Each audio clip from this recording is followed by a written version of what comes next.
या न्यूज बुलेटिनचे सहप्रायोजक आहेत गोकुळ. पाडळी खुर्द करवीर विधानसभा मतदारसंघात शिवसेनेच्या माध्यमातून झालेल्या भरीव विकास कामांची दखल आज विरोधकांनाही घ्यावी लागत आहे.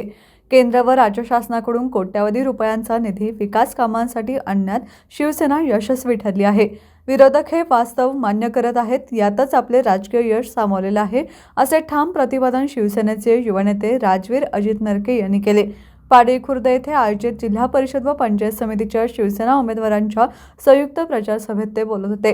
यावेळी करवीर विधानसभा मतदारसंघाचे कार्यक्षम आमदार चंद्रदीप नरके, उमेदवार सचिन पाटीलसह शिरोली पंचायतचे नामदेव खांडेकर, पाडळी खुर्द पंचायतचे अमित हजारे, गोकुळ दूध संघाचे संचालक अजित नरके यांच्यासह पंचक्रोशीतील विविध ग्रामपंचायतींचे सरपंच सदस्य, सहकारी साखर कारखाना व बँकांचे संचालक, पदाधिकारी, सभासद तसेच शिवसेनेच्या विविध आघाड्यांचे प्रमुख आणि मोठ्या संख्येने शिवसैनिक उपस्थित होते.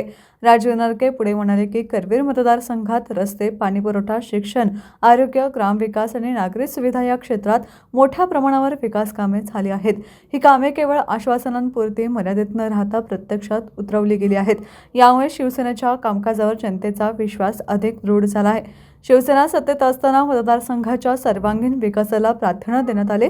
केंद्र व राज्य शासनाकडून निधी खेचून आणून तो शेवटच्या घटकापर्यंत पोहोचवण्याचे काम आमदार चंद्रदीप नरके यांच्या नेतृत्वाखाली झाले आहे. विकासाच्या मुद्द्यावर विरोधकांकडे बोलण्यासारखे काहीच उरलेले नाही, असा टोलाही त्यांनी लगावला. यावेळी आमदार चंद्रदीप नरके यांनीही मतदारांशी संवाद साधताना सांगितले की जिल्हा परिषद व पंचायत समितीच्या माध्यमातून ग्रामीण भागाचा कणा मजबूत करण्यासाठी शिवसेनेचे उमेदवार निवडून येणं अत्यंत आवश्यक आहे.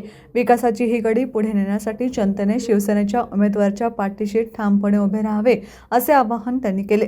सभेच्या शेवटी उपस्थित शिवसैनिकांनी आणि कार्यकर्त्यांनी जोरदार घोषणाबाजी करत उमेदवारांना विजयी करण्याचा निर्धार व्यक्त केला. संपूर्ण परिसर शिवसेना जिंदाबादच्या घोषणांनी दुमदुमून गेला.